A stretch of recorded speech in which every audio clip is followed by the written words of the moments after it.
Avery, and today I will be presenting you about antimicrobial activities of tea-derived flavonoids against skin Staphylococcus. I've been doing this research for the past 3 years, so there's a lot of information, and today I will briefly go over a part of the research. And my thesis advisor is Dr. Yorda. So what is tea? Tea is one of the most consumed beverages in the world. For instance, there's green tea, black tea, English breakfast, or chai. And surprisingly, they are all come from a plant called Camellia sinensis. Camellia sinensis is a tea plant originated from southern China, India, and Vietnam. But nowadays, it grows everywhere, even in Portland. So how one plant produces different types of tea? It is due to a different processing method. For instance, black tea here goes through the full oxidation step, whereas green tea and white tea rarely goes through any oxidation step.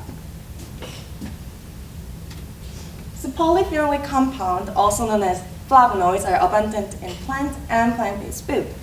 For instance, flavanone right there is found in parsleys, and the cytidine found in blueberries, and flavonotriol, also known as epicatechin, is abundant in tea plants. So there are 4 major polyphenols, also known as catechins, in tea. The epicatechin we just saw is the simplest form of catechin found in tea. When epicatechin has additional gallic acid, it becomes epicatechin gallate. When epicatechin has additional hydroxyl group, it becomes epigallocatechin. And when epicatechin has additional gallic acid and hydroxyl group, it becomes epigallocatechin gallate. EGCG is the most abundant catechins found in tea. So why are we studying tea? From the ancient, especially in East Asia, tea served medicinal purposes. And nowadays, a lot of researches have been done in tea. For instance, cancer prevention, cardiovascular health, and antimicrobial properties. In this thesis, I focused on antimicrobial properties of tea. These are the hypotheses in my 41 pages of thesis, and today I will briefly go over the last one. EGCG, the most abundant polyphenols found in tea, possesses the highest anti-staphylococcal activities. So prior to our experiments, we isolated 2 most abundant bacteria found on your skin, Staph aureus and Staph epidermidis. And we identified it morphologically under microscope using gram staining and biochemically using mannitol salt agar. It differentiates whether it is aureus or epidermidis. So before we test our individual catechins, we wanted to see the antibacterial effects of commonly used antibiotics. In this experiment, we used ampicillin, chloramphenicol, tetracycline in 5 different concentrations, and PBS as our control. We used a Kirby-Bauer test. How this method works is we first plate the bacteria on agar, then we take a disc of filter paper, dipped it into antibiotics that we want to test, and we place on the plate. From the highest concentration to lowest concentration, the zone of inhibition, this area gets smaller, suggesting that higher concentration, it suppresses the growth of bacteria more than the lowest concentration. Now we know that the Kirby-Bauer test worked. We conducted the same analysis, tested our individual catechins. We used 25 millimolar concentration of gallic acid, epicatechin, and EGCG and EGCG, and PBS as control against Staph aureus, and Staph aureus isolated from an individual with eczema, and Staph epidermidis and Bacillus cereus. The reason why there is different Staph aureus isolated, because from clinical literature, they demonstrated that individuals with eczema has higher population of Staph aureus colonization on their skin in comparison to epidermidis. So the result is pretty simple. From gallic acid and epicatechin, in addition to our PBS control, we weren't able to observe any zone of inhibitions. But from EGC, ECG, and EGCG, we were able to demonstrate a zone of inhibitions. And from the data we obtained from the experiment, we statistically analyzed it. There are two important things from this graph to take away. From ECG, indeed has the highest anti-staphylococcal activity against Staph aureus and epidermidis, whereas EGCG shows the highest activity against Bacillus cereus.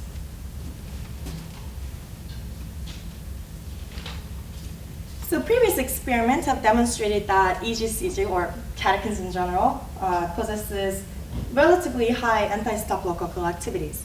And to demonstrate whether EGCG acts as bactericidal or static, meaning does EGCG kill the bacteria or does it suppress the growth of it, growth dilution susceptibility test was used. How this test works is we take a equal amount of tryptic soy broth, plated either aureus and epidermidis, then we serially diluted EGCG from 0 concentration to 1,000 micromolar concentration.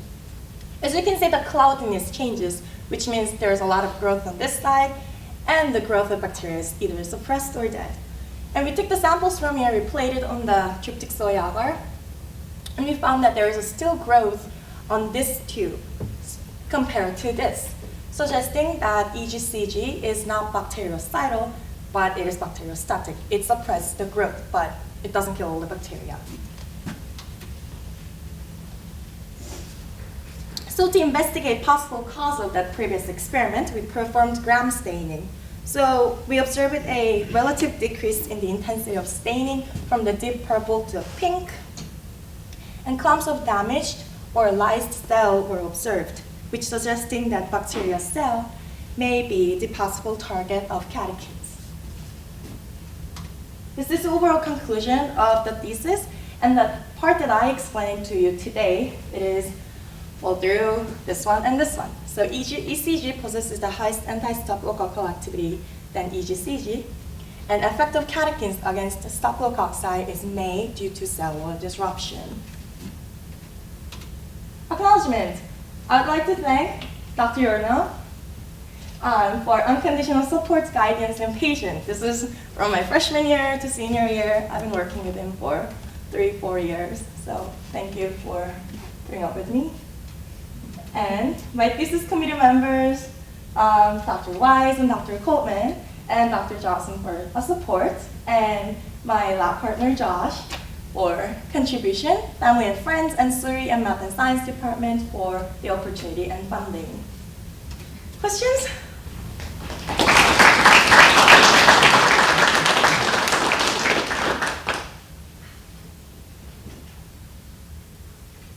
Question time. Yes. So you mentioned cell wall disruption as the mechanism. Do you have any more information? Have you looked into what exactly? Is that just morphological based on morphology, or? Cell wall disruption, yes, but I did further digging. You have not? I did.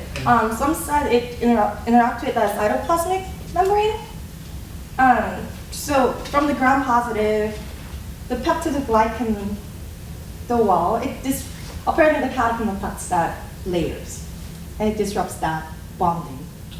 Or there's another theory saying it interacts with DNA gyrase. That's why they're diluted or suppressed. But further research definitely needed to confirm whether it is cellular disruption, cytoplasmic membrane, or DNA gyrase. It's not confirmed, but those are the theories. Hmm? Yes? So there's a lot of people here that weren't at your thesis defense. Mm-hmm. So this is related to skin bacteria, NT. Yes. But I'm drinking it. Yes, you are. Okay, do you want to comment about, should I pour it on me instead? I mean, you can. But definitely it affects our gut bacteria and oral bacteria when you're drinking it. But the reason why the research was focused on skin bacteria is that some culture in Asia, they bath the babies with teas or My mom used to say, wash your face with green tea, it's good for you. So I never understood why, and she's chemist. Yes, better club. So I did this and found some remarkable things.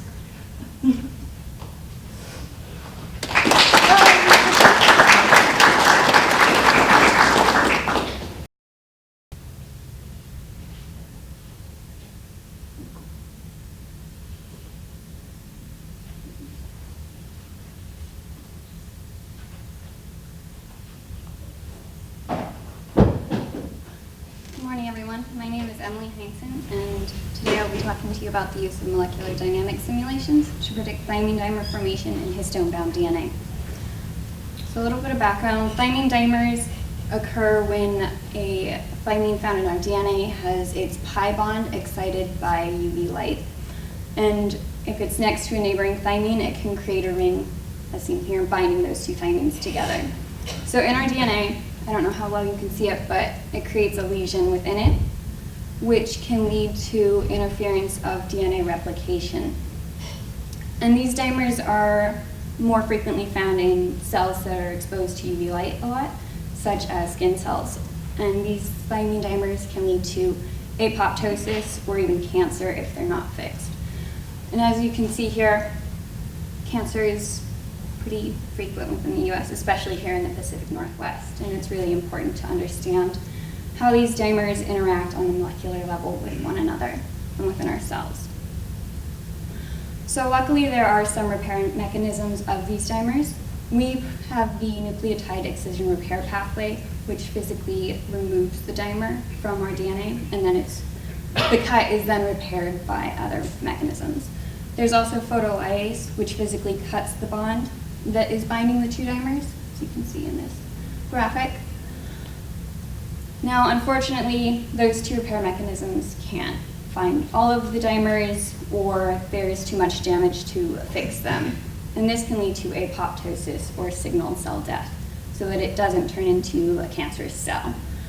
But if there's too much damage, apoptosis might not work, and this will lead to cancer, uncontrolled cell death, or cell division. My apologies. So this reaction happens on the picosecond timescale and has very low quantum yields, 2 to 3%, meaning that in order for this reaction to occur, those two neighboring thymines have to be properly aligned before that pi bond is excited. So they need to be the correct distance away, which is about 3.5 or 4.2 angstroms. And the dihedral angle between those two also needs to be correct in order for the reaction to occur. So these dimers have been found to bend the DNA. As you can see, this one has no dimers, and the one on the right contains a dimer, and that bending is thought to increase the probability of future dimer formation. And we looked at DNA specifically around a histone octamer, because these studies have not been done around such. They're usually on straight double-bonded DNA.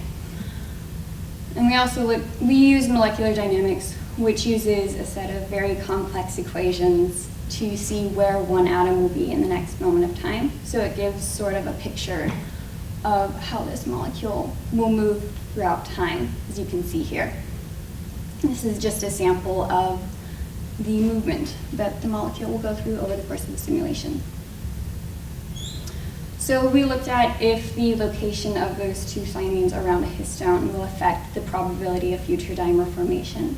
And we also looked at if the presence of a thymine dimer already within the system will increase the probability of future dimers forming. So to do this, we created two different systems, so two different DNA strands around histones. One had no dimers, which I refer to as the no dimer system, and another one had two dimers, which I refer to as the dimer system. So we ran 50 nanoseconds worth of data collection, so the little video you saw, about 50 nanoseconds. And we ran this for both systems and used a variety of different programs to analyze them and run these systems. And for analysis, we looked at each of those different neighboring thymine pairs and saw how often they were in the correct orientation in order for that reaction to occur. So there's a lot of data here. The top chart shows the no-dimer system, and the important thing here is the average. You can see the dimer system has slightly higher averages than the no-dimer system, showing that the neighboring thymines within that system had a slightly higher chance of being in that proper orientation for the reaction to occur. And this is just a chart comparing where those neighboring thymines are located around the histone. As you can see, there are some areas where the two different systems both exhibit higher probabilities, and some areas where they exhibit very low probabilities, showing that in both of these systems there are some similarities in regards to areas that will experience high probabilities and areas that will experience low probabilities. So in conclusion, our data does suggest that the presence of a dimer within the system will increase future dimers formation. And there are some minor trends as to where these will form in regards to the histone complex. So for future steps, there is a little more analysis that needs to be done with all the data that we have collected. And I'd also like to create 2 more systems because the dimer system we had 2 different dimers. And I would like to take one of those dimers and put it in a new system and the other one and put it in a different system to see how exactly they will influence future dimer formations. I'd like to thank Dr. Johnson for being such a great mentor through all of this, and my thesis committee, Dr. Yornoff and Dr. Ghazi, for helping me write the thesis, and Suri here at Concordia for giving me this great opportunity.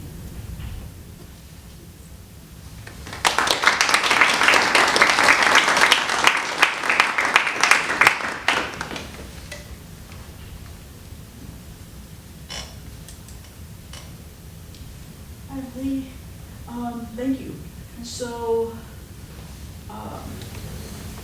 your work was done in terms of computer analysis, right? And so, then is this linked to other lab-based data? Explain a little bit about the connection between computational chemistry and other kind of lab-based chemistry for the work that you're involved. You mean in regards to how the computer analysis? Yeah, you just in terms of the information. So whether that's do you take a starting point from other things that are known from lab-based and then go to the computational stage, or does the computational stage feed information that will be tested in a lab? I'm genuinely asking you because it's not something I'm familiar with. Yeah, so the 2 systems we got were created from crystallographic systems. So we found those, and then the thymine dimers themselves were taken from a different paper to get the charges and everything. And then we take that system and we minimize it so it's the most stable within the computer system. What is that?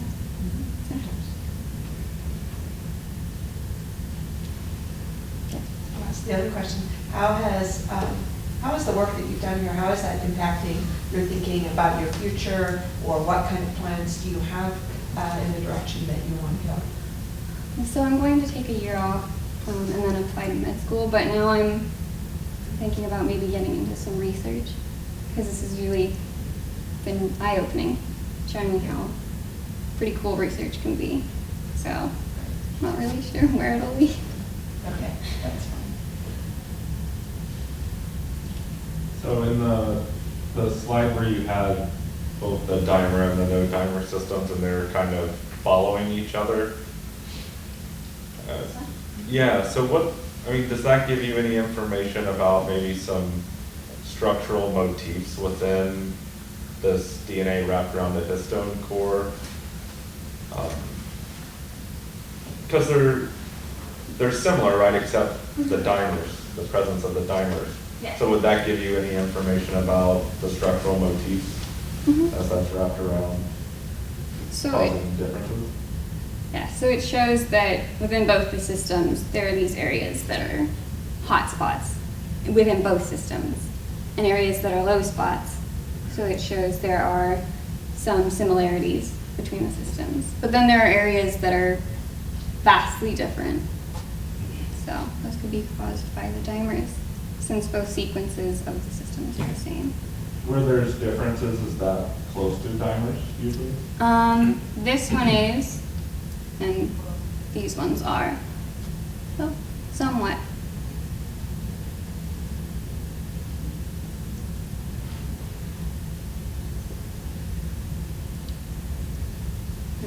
Questions? All right.